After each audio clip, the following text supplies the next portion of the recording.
Do you ever wonder while you're sitting at a coffee shop or driving how many invisible waves and vibrations are just crisscrossing through space around you? Are you aware of the telephone conversations or radio channels that are just whizzing by your ear undetected? What about the physical pains and emotional moods of the people near you? All of these are examples of invisible movement and information that is being broadcasted through frequencies. In this video, I'm going to explain how we're not just some solid meatbags on a rock of a planet, but actually energy beings being penetrated and penetrating millions of other frequencies and vibrations.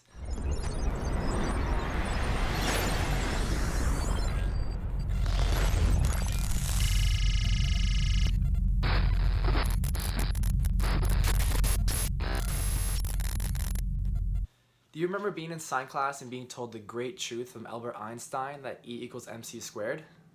For those who don't know this equation, E equals energy, m equals mass, and c equals the speed of light in a vacuum. Now, even though this equation is very well known, a lot of people don't understand what this equation actually means. In simple terms, this equation represents the correlation between energy to matter. Essentially, energy and matter are two different forms of the same thing. Physical matter is essentially very slow, compact stored energy. So a rock would be energy, a table would be energy, a log in a fireplace is energy, and even my body would be energy.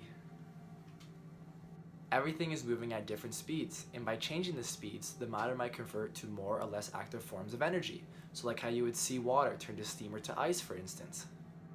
We all know that when looking inside solid objects, there are worlds of molecules and atomic particles that are vibrating, rotating, and orbiting.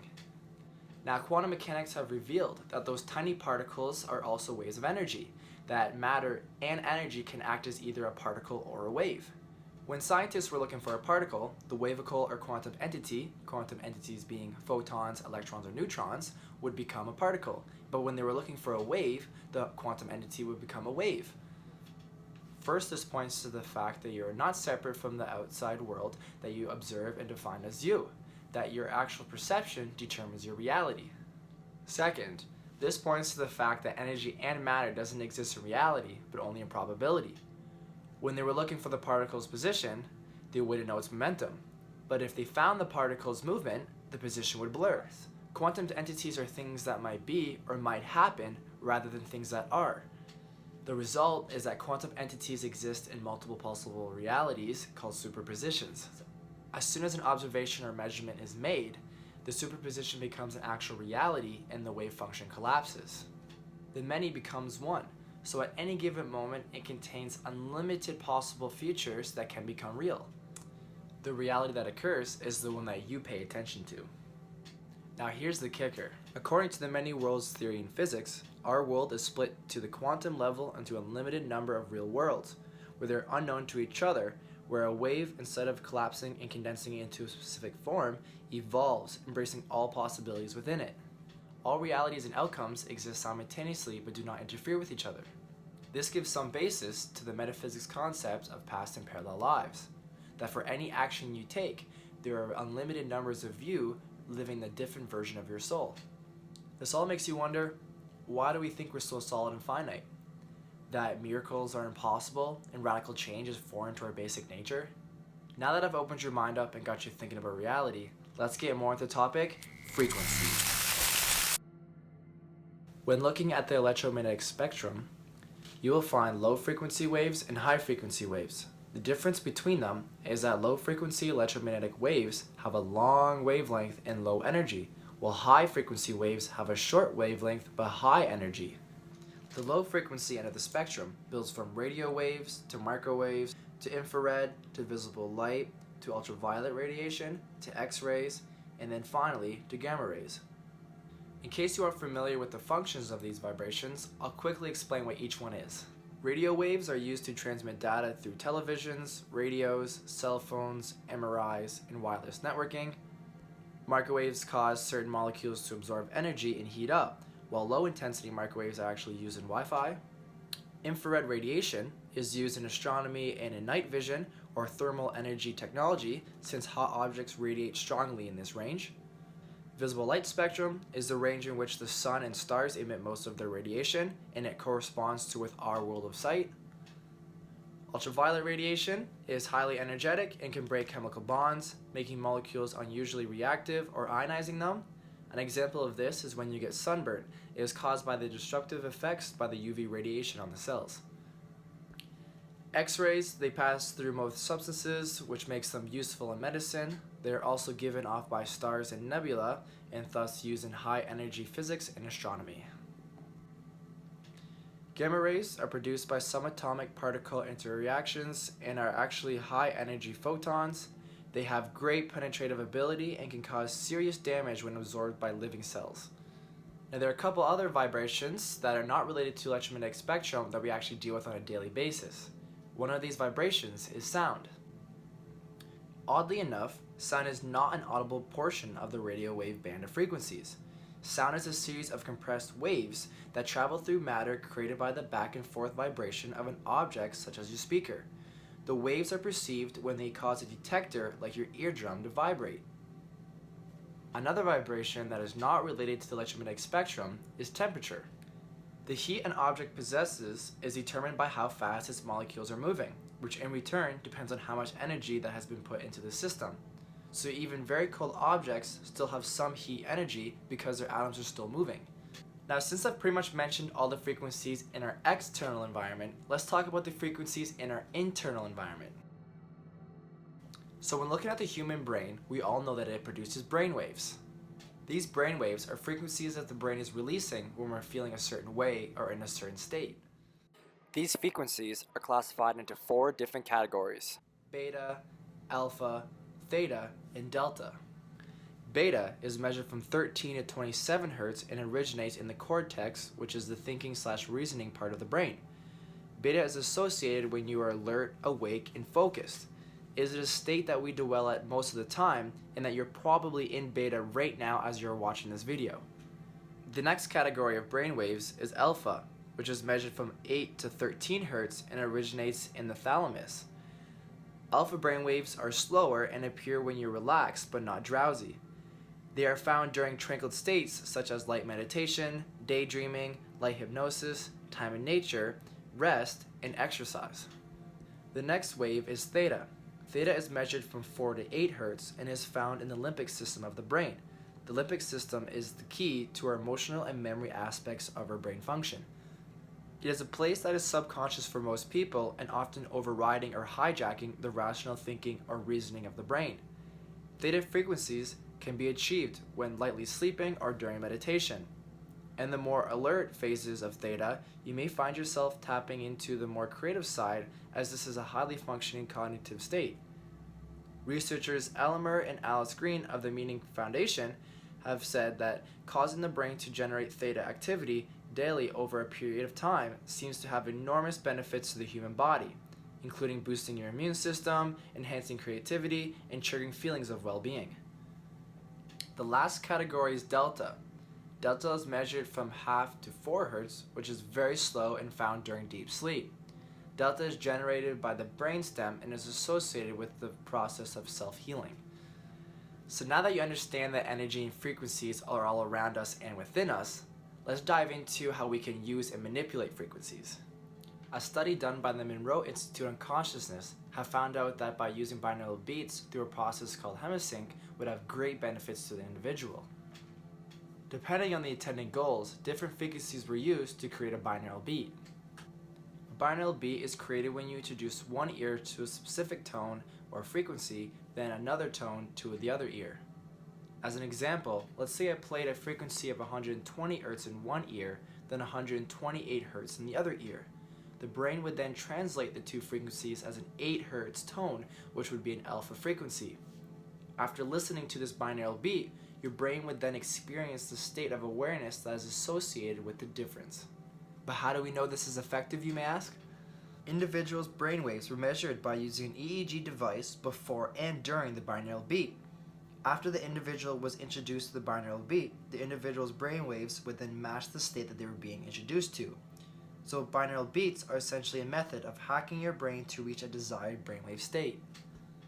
It is important to note that binaural beats only work with headphones. It does not work with a loudspeaker because hertz can actually change when traveling through space as it clashes with other frequencies. So the next time you're studying or trying to complete a task, try putting on a beta binary beat to help you focus and allow your brain to operate more smoothly and efficiently. Having troubles falling asleep? Try putting on a theta binary beat to help you pass out. And if you want to go even deeper, try putting on a delta binary beat to get into a deep sleep. One of the biggest advantages of listening to binaural beats is that you don't have to adjust your schedule. By simply plugging in headphones and going about your typical routine, you can improve your life significantly. The Hemisync technique didn't just open the door to the physical health benefits, but actually the door to the non-physical spiritual realm. The Monroe Institute on Consciousness calls this the gateway experience. Fundamentally, the gateway experience is a meditation done with the use of the Hemisync technique to bring enhanced strength, focus, and coherence to the amplitude and frequency of brainwave output between the left and right hemisphere, which then alters the consciousness in a way that moves it outside of the space and time continuum. The goal is to change the EEG patterns of both hemispheres to be equal in amplitude and frequency, which then creates coherence in the brain. When this is done, the participant can dip its toes into the non-physical realm to gain access of various levels of intuitive knowledge that the universe has to offer. Dr. Stuart Temlow, a psychiatrist and a research associate at the Monroe Institute, reports that as an individual gets coherence in the brain, there's a gradual increase in brainwave size, which is the measure of brain energy and power. The Monroe Institute trainer, Melissa Jaeger, uses a metaphor to help clarify the use of the Hemisync technique in the gateway experience. She points out that the human mind in its natural state may be linked to an ordinary lamp, which extends energy in the form of both heat and light, but in a chaotic, incoherent way, which diffuses its energy over a wide area of rather limited depth. On the other hand, the human mind under the discipline of the Hemisync acts as the fashion of a laser beam, which produces a disciplined stream of light. The stream of energy is projected with total coherence of both frequency and amplitude, such that the surface area of the laser beam contains billions of times of the concentrated energy found in a similar surface area of the sun. Gateway assumes that once the frequency and amplitude of the human brain are rendered coherent, it is possible to begin accelerating both so that the human mind is soon resonating at an even higher vibrational level. The mind can then bring itself into synchronicity with the more sophisticated and rarefied levels in the universe. The mind, when operating at these increasingly rarefied levels, is assumed to be capable of processing the information that received through the same fundamental matrix by which it makes sense of the ordinary physical sensory input. Such meaning is usually perceived visually in the form of symbols, but may also be perceived as astonishing flashes of holistic intuition, or even in the form of scenarios involving both visual and aural perception. Now, the specific exercises used in the gateway experience enjoins the participant to build up the energy field surrounding their body. They do this by using the energy field of the earth, in which the body is now in synchronicity with because of its ability to resonate with it. The universe is composed of interacting energy fields, some at rest and some in motion. It is, in of itself, one gigantic hologram of unbelievable complexity. According to the theories of Carl Pribblum, a neuroscientist at Stanford University, and David Bohm, a physicist at the University of London, the human mind is also a hologram which attunes itself to the universal hologram by the medium of energy exchange, thereby deducing meaning and achieving the state that we call consciousness. With respect to states of expanded or altered consciousness, such as the gateway one, the process operates in the following way. As energy passes through various aspects of the universal hologram and is perceived by the electrostatic fields which comprise the human mind, the holographic images being conveyed are projected upon the electrostatic fields of the mind and are perceived or understood to the exact that the electrostatic field is operating at a frequency and amplitude that can then harmonize with and therefore read the energy carrier wave pattern passing through it. So to dumb it down, when you're operating at a low frequency, you will then harmonize with the lower frequency of the universe. But then if you're operating at a higher frequency, you will harmonize with the higher frequency of the universe. This holographic model takes account for normal perception and simultaneously takes on the paranormal and transcendental experiences out of the supernatural or fictitious world and explaining them as just a part of nature. These certain strange discoveries of quantum physics finally makes sense of all those paradoxical experiences that mystics have had throughout the ages. So maybe stories like the 11th century poet, mystic, and yogi Ujjayi Ripa, where he could defy the laws of physics by putting his hand through a wall, or studies done on Nina Kaljina in 1978, where she demonstrated her abilities to move lightweight objects with her mind and also set certain objects to flame, are all just people that are actually operating at a higher frequency, thus being able to manipulate and use energy however they may desire.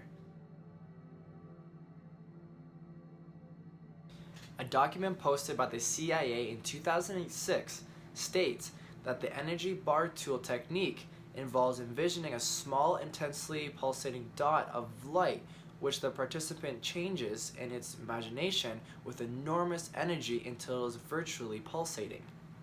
The participant then extends the dot into the shape of a sparkling, vibrating cylinder of energy, which he then uses to channel the energy from the universe to selected parts of its body for purposes of healing and revitalization.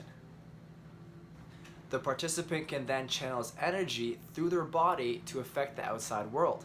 Now, the energy bar technique actually makes sense of magic wands and enchanted scepters that have been a part of the folklore and occult practices for many cultures.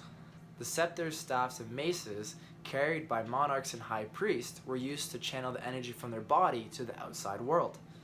In addition, the energy bar tool is used as a portal for initiating the technique called remote viewing. In this context, the participant turns his bar of energy into a whirling vortex through which he can send his consciousness in search for new and illuminating insights. The CIA and military have been using remote viewers for spying and also as a way to help detectives find missing people for many years. So I'm actually going to end this video right here. I really hope you guys could actually digest all this information because I know it can be a lot. In my next video, I'm actually going to go into the science in depth behind the psychics and the mystics throughout the ages and show you how we're actually all gods with dormant abilities just waiting to be activated. I highly suggest that you guys do your own research in this topic, as it is hard for me to actually give you guys all the information. If you guys are curious and you guys want to read on some books, one of them would be Frequency by Penny Price.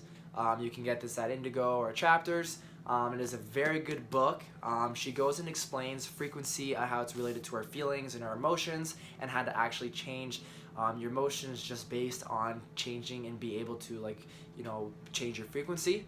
Another book that I have, if you guys want to go even deeper with the energy of your body, is called Energy Work by Robert Bruce. This one actually goes into the depth behind techniques to use to manipulate your energy field, and how you can kind of manipulate other things around you just by energy. So I highly suggest this one if you guys want to go even deeper in trying to help out with your abilities.